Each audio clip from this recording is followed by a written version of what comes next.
Hey Chase, Hey, what's up, Casey? it's cold outside. It is really cold outside. I'm ready to go catch more coyotes.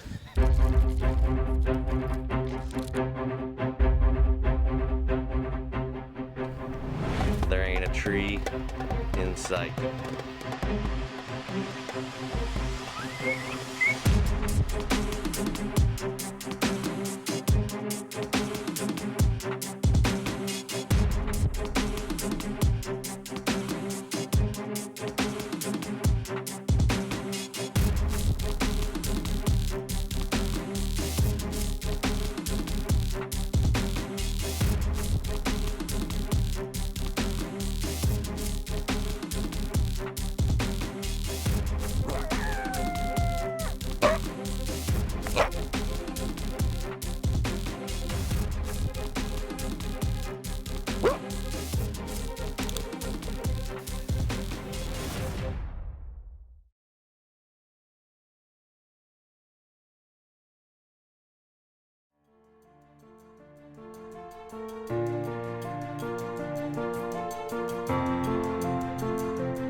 This year, instead of coyote trapping by myself, invited a buddy up from Alabama, Rick Carroll. We're going to tag team the coyotes in a way that it has never been done. We're going to throw out the biggest line we possibly can. We're going to put a full-out attack on every coyote that we can kill in the next 2 weeks. The most important thing that we have to do right now is we have to figure out a way to freeze-proof our sets. We're looking at the next 12 to 14 days not getting above 30 degrees with lows in the negatives. So we cannot do just the traditional dirt hole set, putting the dirt back over the top of the trap. If we do that, it will be completely crusted over, traps won't fire. So what we're going to do is we're going to get in the shed, we're going to modify all of our traps, we're going to make sure everything is in working order, and we're going to make some wax dirt.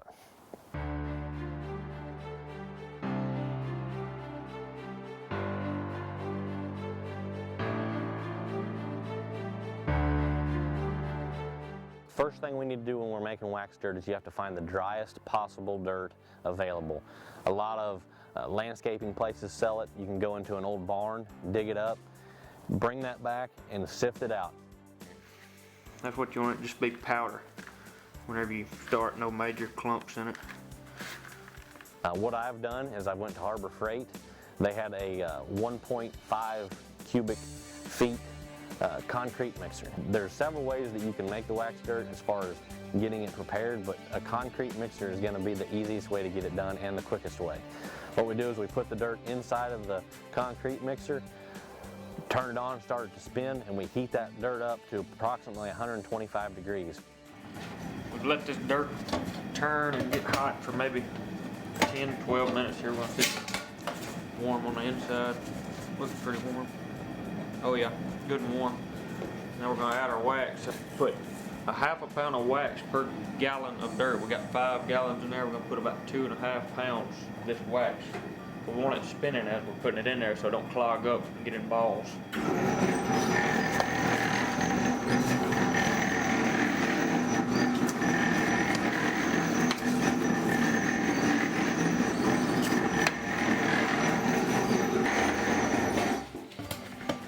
Check it out, see what we got.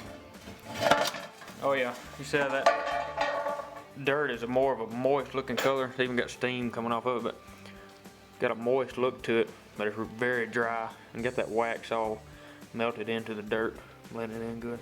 So we're gonna dump it in this bucket and then spread it out on some plastic and let it dry even more. If you leave it in a bucket, it clogs back up, kind of forms to the shape of the bucket. Make the clogs in it.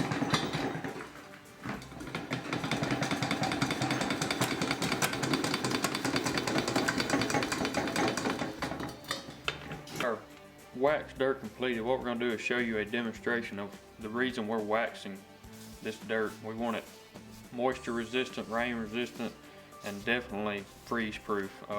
We're dealing with a lot of cold weather And those sets, whenever you put this regular dirt on top of them, not gonna throw once that crust freezes back over. A coyote or whatever can step on it and it will not go off. This is the difference in waxed dirt and unwaxed dirt. This right here is our unwaxed dirt. You'll see how the water puddles up in it.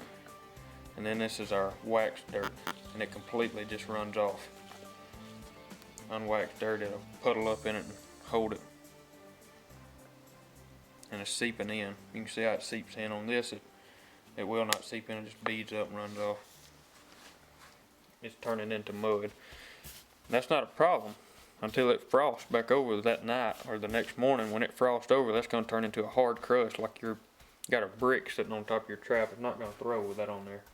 This right here, you can mix it together, whatever, pick it up, and it's still just as powder as it was when we started. It will not mix with that water. We want our sets to last 10 days. We're going to run these traps 10 days from the day we set them to the day we pick them up.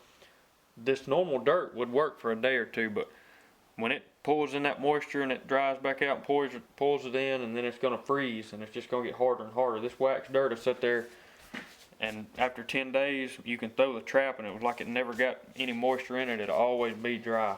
Even when you throw the trap on the 10th day or the 20th day, however long you want to run it, it's always going to be dry. Now while we're making our waxed dirt, we want to go back through and run through every one of our traps. We've been trapping all last winter and all this summer down in Alabama. Now we got to get everything ready to go. That way when we're in the field, nothing is going to come up. We won't have to work on any traps.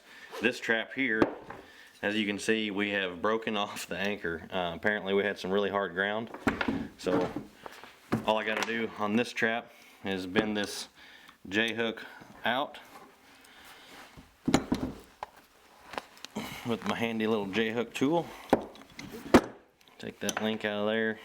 We never want to reuse a J-hook. Once you bend that out, it becomes very weak. Put a new one in there and attach your new anchor. We use the MB chain stakes. Most of the time you don't have to worry about those breaking unless you get in some really hard ground. But put your J-hook tool on there and bend that new J-hook completely back closed. That way we won't have any coyotes getting away. Okay, we move from there up. Of course you want to go ahead and make sure all your other J-hooks are completely closed. These are good to go. We got our double swivels. Now we're going to do a little bit of modifying to this Bridger trap. This is a stock Bridger trap.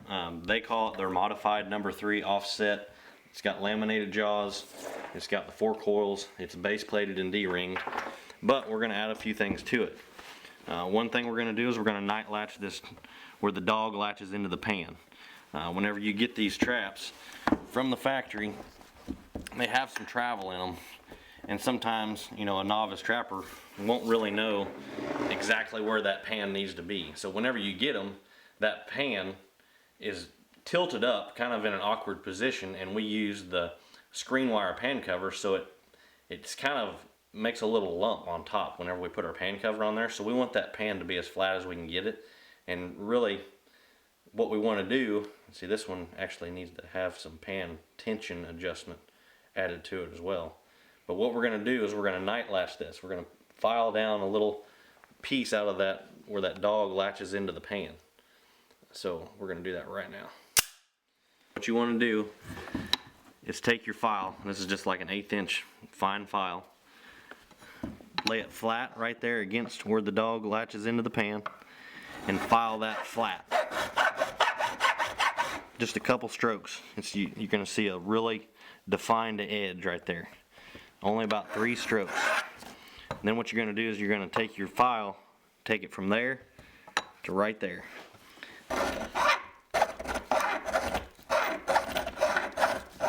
Now, when we go to set this trap, you're going to put it all the way in the position where that pan points up, and you, of course, you're going to have your pan cover on there. You flip that jaw up so you don't get your fingers caught, but you're going to hear an audible click, and you'll know right where your pan is supposed to be, just like that. Now that pan lays flat, Your pan cover's not making any bulge. You know right where it's supposed to be. There's no travel. That coyote steps on it. Boom, you got him. Next thing we're gonna do, we're gonna bend our jaw tips up.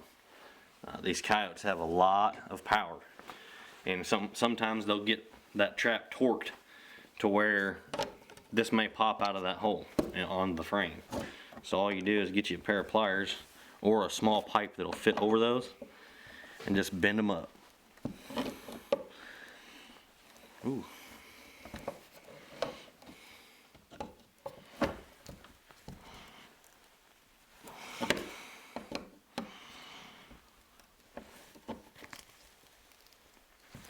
About right there. Go on each side.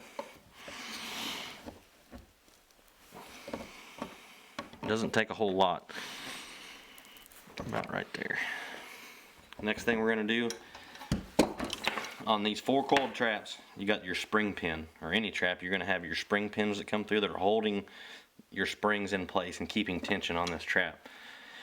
If you get a really aggressive coyote, he can sometimes pop those springs off the levers and it'll fall out, it'll fall off the spring pin, the trap will fly apart, the coyote will be gone.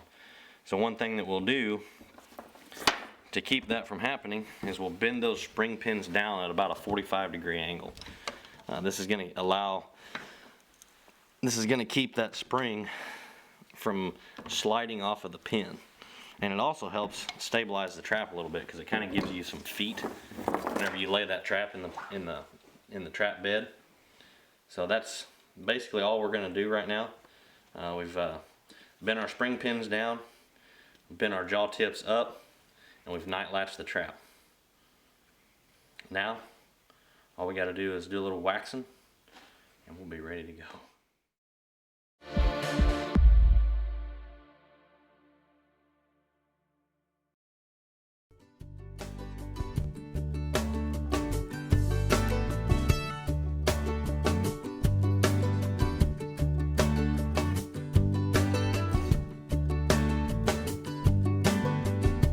There's a place I go, tucked back in the pines, where a green field grows, my own little paradise.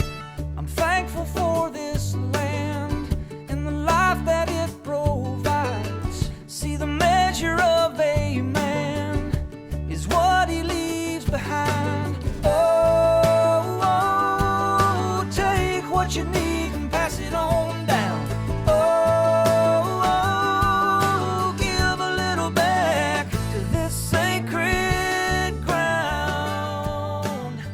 Sometimes you just got to get on old Chucky. Let him loosen up a little bit. I am what I am. If you sit me down, I'm gonna talk like this. Kid trails in pine plantations, nothing can be better. That'd have been good if he hadn't just bulldozed the camera.